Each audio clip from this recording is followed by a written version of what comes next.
இந்த மேரேஜ் லைஃப்பை எப்படி சக்ஸஸ்ஃபுல்லாக எடுத்துகிட்டு போகணும், இந்த ஹஸ்பண்டை எப்படி நான் புரிஞ்சுக்கணும் சொல்லி தெரியாமல் இருக்கிற பெண்களாக இருக்கட்டும், அதே மாதிரி இந்த ஒய்ஃப் எல்லாம் எப்படி புரிஞ்சிக்கவே முடியலன்னு சொல்லிட்டு நிறைய இடத்துக்கு போற ஆண்களா இருக்கட்டும், ஐடியாவே இல்லாமல் இருக்கிறீங்களா? ஐடியா கொடுக்க நாங்க இருக்கோம். வாங்க இந்த வீடியோக்குள்ள போலாம்.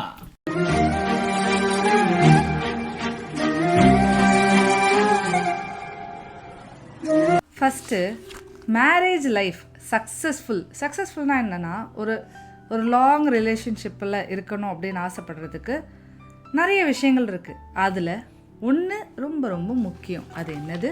அண்டர்ஸ்டாண்டிங் ரொம்ப முக்கியம். கப்பு முக்கியம் பிகிலே போல அண்டர்ஸ்டாண்டிங் ரொம்ப ரொம்ப முக்கியங்க. இவ்வளோ பேசுகிற அண்டர்ஸ்டாண்டிங்னா என்ன சொல்ல உங்களுக்கு? அண்டர்ஸ்டாண்டிங்னா ரொம்ப கஷ்டம்லாம் இல்லைங்க. அண்டர்ஸ்டாண்டிங்கிறது ரொம்ப சிம்பிளான விஷயங்க. இப்போ எனக்கு ஒரு பிரச்சனைனா இவங்க ஐடியா கொடுக்கும்போது, இவங்க சொல்யூஷன் கொடுக்கும்போது அதை நான் ரெஸ்பெக்ட் பண்ணி அதை நான் அக்செப்ட் பண்ணணும். அதே போல் இவங்களோட ப்ராப்ளத்துக்கு நான் சொல்யூஷன் கொடுக்கும்போது இவங்க அக்செப்ட் பண்ணி அந்த சொல்யூஷனை ஏற்றுக்கணும். இவ்வளோதாங்க, ரொம்ப சிம்பிளுங்க. இன்னொன்று, மாறி மாறி விட்டு கொடுத்துக்கணுங்க. விட்டு கொடுக்குறவங்க ஒரு நாள் கெட்டு போக மாட்டாங்கன்னு சொல்லிலாம் கேள்விப்பட்டிருக்கோம்ல, அது மேலே தான். இவங்களுக்குன்னா நம்ம விட்டு கொடுக்கணும், நமக்காக அவங்க விட்டு கொடுக்க போகிறாங்க.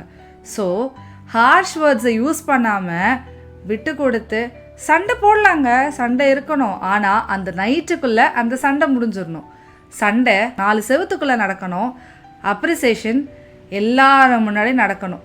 இவ்வளோதாங்க அண்டர்ஸ்டாண்டிங்னா. இப்போது இந்த அண்டர்ஸ்டாண்ட் வர்றதுக்கு நம்ம என்ன பண்ணணும்? அண்டர்ஸ்டாண்ட் வர்றதுக்கு ரொம்ப சிம்பிளான சில விஷயங்கள் பண்ணாலே போதுங்க. என்ன தெரியுமா? ஃபஸ்ட்டு அவங்க ஃபேமிலியிலேருந்து வந்திருப்பாங்களே, அவங்க ஃபேமிலியில் இருக்கிற நிறைய சூழ்நிலையிலேருந்து அவங்க கடந்து வந்திருப்பாங்க. அவங்க வாழ்ந்த விதங்கள் இருக்கும். நம்ம ஃபேமிலியில் ஆண்களாக நாம் நிறைய விஷயங்கள் அனுபவிச்சிருப்போம், பார்த்துருப்போம். நிறைய நம்ம ஃபேமிலியோட சூழ்நிலைகள் இருக்கும். இது ரெண்டுமே யார் வசத்தின்னு சொல்லிட்டு நீங்கள் பயங்கரமாக ஒரு போட்டி மாதிரி எடுத்துக்காம ரெண்டு ஃபேமிலியும் சமம் நினச்சிட்டு நீங்கள் 2 பேரும் கை கோர்த்து நீங்கள் பண்ணீங்க அப்படின்னாலே இந்த விஷயம் அண்டர்ஸ்டாண்டிங்ன்றது சூப்பராக போகும். செகண்ட், இதில் என்னென்னு பார்த்தீங்கன்னா, கிவ் டைம் அண்ட் அட்டென்ஷன். நம்ம எப்போதுமே ஒரு விஷயம் நம்ம ஒய்ஃப் சொல்ல வராங்க அப்படின்னா நீங்கள் காது கொடுத்து கேட்டுட்டாலே 1000 ப்ராப்ளம்ஸ் இங்கே தவிர்த்துடலாம். நீங்கள் காது கொடுத்து கேட்காம நீங்கள் வேறு எதாவது யோசிச்சுட்டு மொபைல் நோட்டிகிட்டு இருந்தீங்க அப்படின்னாலே இட் இஸ் எ லாஸ். ஏன்னா அந்த டைம் அவங்க வீட்டில் இருந்திருப்பாங்க, ஆர்எல்ஸ் ஒர்க் லைஃப்பில் இருந்திருப்பாங்க. அதுக்கப்புறம் அவங்க உங்ககிட்ட பேசும்போது நீங்கள் அண்டர்ஸ்டாண்ட் பண்ணி அவங்களோட விஷயங்கள்லாம் காது கொடுத்து கேட்டு அவங்களுக்கு டைம் ஸ்பெண்ட் பண்ணிங்கனாலே சூப்பருங்க. இது ஒய்ஃப் மட்டும் இல்லை, ஹஸ்பண்டுங்களுக்கும் ஒய்ஃப் என்ன பண்ணணும் அப்படின்னா, நீங்கள் ஹஸ்பண்ட் ஆஃபீஸ்லேருந்து வரும்போது, ஆர்எல்ஸ் நீங்கள் ஒர்க் பண்ணிட்டு இருந்தாலுமே கூட ஹஸ்பண்ட் ஆஃபீஸ்லேருந்து வரும்போது அவர் சொல்கிறது, அவருடைய ஒர்க்கு ஸ்ட்ரெஸ்ஸு அதெல்லாம் பார்த்துட்டு நீங்கள் அவருக்கு ஏற்ற மாதிரி நீங்களும் பேச ஆரம்பிச்சிங்க அப்படின்னா, நீங்கள் அவர் சொல்கிறதுக்கெலாம் டைம் கொடுத்து காது கொடுத்து நீங்கள் கேட்டிங்க அப்படின்னா 2 பேருமே ஈக்குவலான ஷேரிங் நீங்கள் பண்ணிட்டீங்கனாலே அண்டர்ஸ்டாண்டிங் பக்காவாக இருக்கும். நீங்கள் உங்களுக்குள்ளே ஒரு தேர்ட் பர்சன் உள்ளே வரவே மாட்டாங்க. இன்னொரு விஷயங்க, சின்ன சின்ன விஷயத்த சூப்பராக ஜாலியாக அப்ரிஷியேட் பண்ணுங்க. ஈகோவே வச்சுக்காதீங்க. 2 பேருக்கும் நடுவில் ஈகோவே தேவையில்லை. இது சின்ன சின்ன விஷயத்துக்கு சந்தோஷங்கள் துன்பங்கள் எது இருந்தாலும் அப்ரிஷியேட் பண்ணுங்க. அவங்க ஃபெயில் ஆயிட்டாங்களா, உங்கள் பார்ட்னர் ஃபெயில் ஆயிட்டாங்களா, டேப் பண்ணி தூக்கி விடுங்க. இன்கேஸ் உங்கள் பார்ட்னர் ஏதாவது ஜெயிச்சிட்டாங்களா, அது உங்களோட வின்னிங் மாதிரி நீங்கள் அந்த வின்னிங் எடுத்துகிட்டு நீங்கள் ஜாலியாக கொண்டாடுங்க. ஏன்னா நீங்கள் அது பண்ண ஆரம்பித்தாலே அவங்க இன்னும் ரொம்ப உங்களோட பார்ட்னர் ரொம்ப அட்டாச்சாக ஆகிடுவாங்க. நான் இதுதான் என் லைஃப் பார்ட்னர், என் லைஃப் பார்ட்னர் என்னோட சந்தோஷத்தை அவங்களோட சந்தோஷமாக நினச்சிக்கிறாங்கன்ற விஷயம் அவங்கள இன்னும் பூஸ்ட் பண்ணி விடும். இன்னும் கடைசியான ஒரு விஷயங்க, என்ன தெரியுமா? ஹானஸ்ட்டாக இருக்கணும். அதுக்கப்புறம் ஓப்பனாக டாக் பண்ணிவிடுங்க. இந்த விஷயம் நிறைய கப்புள்ஸ்குள்ளே நிறைய கேஆஸை கொண்டு வரும், குழப்பங்களை கொண்டு வரும்.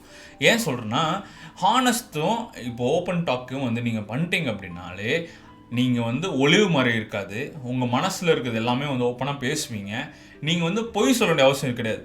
நீங்கள் பொய் சொன்னதான் ஞாபகம் வச்சுக்கணும். நல்லா தெரிஞ்சுக்குங்க, நீங்கள் பொய் சொன்னதான் ஞாபகம் வச்சுக்கணும். உண்மையை பேசிட்டிங்கன்னா ஞாபகம் வச்சுக்க வேண்டிய அவசியமே கிடையாது. நிறைய பேர் இந்த மீம்ஸு நிறைய காமெடியிலலாம் நீங்கள் பார்ப்பீங்க, ஒய்ஃப் கிட்ட பொய் சொல்லிட்டு நிறைய விஷயம் பண்ணுறது. நான் ஒய்ஃப் மோஸ்ட்லி பொய் சொல்ல மாட்டாங்க, ஆண்களாக நம்ம நிறைய விஷயம் பொய் சொல்லிட்டு நிறைய விஷயம் பண்ணுவோம். அதனால் நீங்கள் பொய் சொல்லாமல் ஹானஸ்ட்டாக ஓப்பனாகவே இருந்தீங்கனாலே உங்களோட லைஃபோட அண்டர்ஸ்டாண்டிங், உங்கள் கப்புள் பார்ட்னர்ஸோட அண்டர்ஸ்டாண்டிங் சூப்பராக இருக்கும். வேறு லெவலில் உங்கள் லைஃப் சூப்பராக இருக்குங்க. சரி, இப்போ அண்டர்ஸ்டாண்ட்னா என்னன்னு பார்த்துட்டோம்.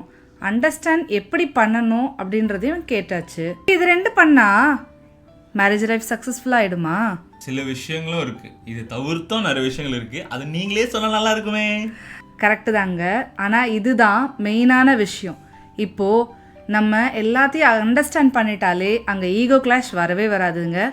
நீ ஒசத்தி நான் ஒசத்தின்னு வரவே வராது. அடுத்தது கேரிங் ஜாஸ்தி ஆகிடும், அப்ரிசியேஷன் ஜாஸ்தி ஆகிடும், மோட்டிவேஷன் இன்னும் அதிகமாக இருக்கும். ஏன்னா சின்ன சின்ன விஷயத்துக்கும் அவங்க அப்ரிஷியேட் பண்ணும்போது நம்ம எப்போவுமே மோட்டிவேட்டடாக இருப்போம். நெகட்டிவ் எனர்ஜி நம்ம ஃபேமிலிக்குள்ளே இருக்கவே இருக்காது. அடுத்தது அட்ஜஸ்ட் பண்ணி போவோம். எதாக இருந்தாலும் இவங்களுக்கு நான் விட்டு கொடுப்பேன், எனக்கு அவங்க விட்டு கொடுக்கறது, அட்ஜஸ்ட்மெண்ட் இன்னும் ஜாஸ்தி ஆகும். அப்புறம் ரொம்ப ரொம்ப முக்கியமானது சப்போர்ட்டிங். அந்த சப்போர்ட் இருந்தாலே போதும், டில் தி எண்ட் ஒன்றாவே இருக்கலாம். இப்போது நீங்கள் இவ்வளோ பேசுகிறீங்களே, உங்கள் வயசு பார்த்தா ரொம்ப கம்மியாக தான் தெரியுது. அப்படி என்ன நீங்கள் எங்களுக்கு அட்வைஸ் பண்ண வரீங்கன்னு நினைக்காதீங்க. எனக்கு இவங்களுக்கு ரொம்ப சின்ன வயசுலேயே கல்யாணம் ஆகிடுச்சு. எனக்கு வந்து 21 வயசு கல்யாணம் ஆகும்போது இவங்களுக்கு 24 வயசு. ஸோ எங்கள் 2 பேருக்கும் அவ்வளோ சீக்கிரமாக கல்யாணம் பண்ணி வச்சுட்டாங்க. ஸோ நிறைய ஸ்ட்ரகிள்ஸை நாங்கள் 2 பேரும் தனியாக ஃபேஸ் பண்ணியிருக்கோங்க, யாரோட உதவி இல்லாமல். எங்கள் வீட்டில் என்ன ப்ராப்ளம் வந்தாலும் நான் ஒரு நாள் எங்கள் அப்பாவுக்கோ அம்மாவுக்கோ ஃபோன் பண்ணி ஐயோ எங்கள் வீட்டில் இப்படி நடக்குது நான் சொன்னதும் கிடையாது. இவங்க பேரண்ட்ஸ்க்கு ஃபோன் பண்ணி இதை மாதிரி நாங்கள் இருக்கோம்ப்பான்னு சொன்னதே கிடையாது. நாங்கள் 2 பேர் இன்னும் வரைக்குமே ஃபைட் பண்ணி கொண்டு வந்துட்ருக்கோம் எங்கள் லைஃப்பை. அதனால தான் உங்களுக்கு இந்த மாதிரி டிப்ஸை ஷேர் பண்ணிகிட்ருக்கோம். நம்ம லைஃப்பில் நடந்தது ஏதாவது ஒரு எக்ஸாம்பிள் சொல்லிடலாமா உங்களுக்கு? சொல்லலாமே. எங்கள் லைஃப்பில் வந்து நிறைய விஷயங்கள் நடந்துச்சு, என் ஒய்ஃப் சொன்ன மாதிரி. அதில் குறிப்பிட்ட ஒரு விஷயம் பார்த்தீங்கன்னா, எனக்கு வந்து நான் ஒர்க் பண்ணும்போது டூ மச் ஆஃப் ப்ரெஷர்னால பெல்ஸ் பால்சி வந்து இந்த ஒரு சைடு ஃபேஸே போயிடுச்சுங்க. அப்போது இவங்க நினச்சிருந்தா அவங்களுக்கும் சின்ன வயசு தான், என்னை ஈஸியாக விட்டுட்டு போயிருக்கலாம். ஆனால் விட்டுட்டு போகாமல் என் கூடவே என் ட்ரீட்மெண்ட்லலாம் என் கூட இருந்து கடைசியில் திருப்பியும் இந்த பழைய முகத்தை கொண்டு வந்ததுக்கு காரணமே இவங்க தான். அதே மாதிரி ஒரு நாள் என் முகத்தை பார்த்து நான் அழும்போது, நீ அழகாக இருக்க, நீ எதுக்கு அழுகுற, நான் உன் முகத்தை பார்க்கல, நான் உன் மனசு தான் பார்க்குறேன்னு சொல்லிட்டு இந்த சினிமா பட டைலாக்லாம் இருக்குல்ல, டெய்லியும் புது டைலாக் சொல்லுவாங்கங்க. அது அவ்வளோ ஒரு மோட்டிவேஷ்னலாக இருக்கும். அதே மாதிரி நான் ரொம்ப அழுததே கிடையாது, இவங்க எவ்வளோ ஹாப்பியாக பார்த்துப்பாங்க. நான் என்னைக்காவது சோகமாக என் மூஞ்சி மாறினா கூட இவங்களுக்கு ஈஸியாக கண்டுபிடிச்சிருவாங்க. ஏதாவது பிரச்சனை இருந்தால் கூட இவங்ககிட்ட சொல்லிவிடுவேன். ஸ்கூல்ஸில் நான் 1 வருஷம் ஒர்க் பண்ணேன். அந்த 1 வருஷமும் எவ்ரிடே என்ன நடக்குமோ அதை சொல்லிகிட்டே இருப்பேன். இப்போ கூடங்க வீட்டில் என்ன நடக்குமோ அது கூட டெய்லி உங்ககிட்ட ஒப்பிக்கலன்னா எனக்கு தூக்கம் வராதுங்க, நான் அப்படிப்பட்டவ. ஆனால் அதையே அக்செப்ட் பண்ணி ஒரு நாள் எல்லா கதையுமே கேட்டு எனக்கு பிரச்சனை இருக்கும்போது அவங்க சொல்யூஷன் கொடுப்பாங்கங்க. அதே போல் தான் அவங்களுக்கு. ரொம்ப முக்கியமான ஒரு டைமில் வந்து என்ன ஆச்சுன்னு பார்த்தீங்கன்னா, கோவிட் டைம். அந்த டைமில் என்ன ஆச்சு, ஆக்சுவலாக வந்து எனக்கு அப்பாவுக்கு கோவிட் வந்துச்சு. எனக்கு வந்து எக்ஸ்டென்சிவாக வந்து ஃபார்ம் ஆகிடுச்சு. அந்த டைம் வந்து என் ஒய்ஃப் வந்து pregnant. She was like 7 month pregnant, நான் நினைக்கிறேன் கரெக்டாக 7 month ப்ரெக்னென்ட்டு. அந்த டைமில் வந்து பார்த்திங்கன்னா ஆக்சுவலாக வந்து எனக்கு ஆக்சிஜன் லெவல் கம்மியாயிடுச்சு. நான் சொல்கிறேன், நான் வந்து தனியாக வந்து ஐசோலேட் ஆகிக்கிறேன், நீ வந்து ப்ரெக்னெண்ட்டாக இருக்க, நீ வந்து அஃபெக்ட் ஆக வேண்டாம் அப்படின்னு சொன்ன ஒரே விஷயத்துக்கு என்ன சொன்னாங்கன்னா, இருந்தால் எல்லாம் ஒன்றா இருக்கலாம், இல்லைனா வந்து எல்லாருமே போயிடலாம், நீங்கள் இருந்தால் என் கூட தான் இருக்கணும் அப்படின்னு சொல்லிட்டு அன்றைக்கி சொன்னாங்க. அதுக்கப்புறம் வந்து ஆக்சிஜன் லெவல் கம்மியாகும் போது அவங்க வந்து அந்த என்னை ட்ரீட் பண்ண விதம் இருக்குது பார்த்தீங்களா, ஆக்சிஜன் லெவலே வந்து ரொம்ப கம்மியாயிடுச்சு. அந்த டைமில் வந்து யோசிச்சிருக்கலாம்ல, யாருமே வந்து பக்கத்தில் வரல, நீங்களாம் வந்து இந்த வீடியோ பார்த்துட்ருக்கீங்களே, நீங்களே வந்து நிறைய விஷயம் பார்த்துருப்பீங்க. நீங்கள் பக்கத்தில் யாருனா போனீங்களா, கோவிட் வந்தவங்க யாருனா பக்கத்தில் போனீங்களா? ஆனால் என் ஒய்ஃப் வந்து பக்கத்துலேயே வந்து என் ஆக்சிஜன் லெவல் டவுன் ஆனாலுமே அந்த ஆக்சிஜன் லெவல் இம்ப்ரூவைஸ் பண்ணுறதுக்கு க்ளோவ் வாட்டர், ஹாட் வாட்டர்லாம் வச்சு கொடுத்து என்னை வந்து மறுபடியும் வந்து உயிர் வாழ வச்சுட்டாங்க. முன்னாடி நான் வந்து பேசுகிறேன் அப்படின்னா இவங்க தான் காரணம்.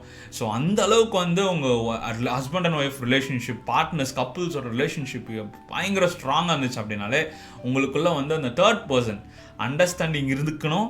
அது மாத்திரம் இல்லாமல் அந்த தேர்ட் பர்சன் என்ட்ரியே வந்து உங்களுக்குள்ளே வரவே விட்டுறாதீங்க. மேரேஜ் லைஃப்பில் வந்து ரொம்ப முக்கியமான ஒரு விஷயம் இன்றைக்கி நம்ம எடுத்த இந்த டாபிக் தாங்க. மேரேஜ் லைஃப்பில் அண்டர்ஸ்டாண்டிங் மட்டும் இருந்துச்சு அப்படின்னா உங்களுக்குள்ளே யாருமே வரமாட்டாங்க. நீங்கள் 2 பேர் வந்து பட்டர்ஃப்ளைஸாக நிறைய இடத்துல பறந்து நீங்கள் போகலாம், சூப்பராக உங்களோட லைஃப் வந்து லீட் பண்ணலாங்க. இந்த வீடியோவில் இந்த அண்டர்ஸ்டாண்டிங் பற்றின ஒரு சின்ன விஷயத்த நான் உங்களுக்கு சொல்லியிருப்போம் நாங்கள் நினைக்கிறோம். அடுத்தடுத்து வர வீடியோஸில் மேரேஜ் கொண்டாட நிறைய விஷயம் வந்து நாங்கள் வந்து உங்ககிட்ட ஷேர் பண்ண போகிறோம். இன்னைக்கு இந்த வீடியோவில் நீங்கள் அண்டர்ஸ்டாண்டிங் பற்றின சில விஷயங்கள் வந்து நீங்கள் கற்றுக்கிட்டு இருப்பீங்க நாங்கள் நினைக்கிறோம். எங்கள் லைஃப்பில் நடந்த சில விஷயங்கள் வச்சு நாங்கள் வந்து உங்களுக்கு அனுபவமாக சொல்லியிருக்கோம். ஸோ இந்த விஷயம் உங்களுக்கு வந்து பிடிச்சிருக்கும்னு நினைக்கிறோம். உங்கள் லைஃப்லேயே வந்து இதை நீங்கள் ப்ராக்டிஸ் பண்ணுங்கள். உங்கள் லைஃப் வந்து சூப்பராக இருக்கும். Happy married life. See you, take care. Bye.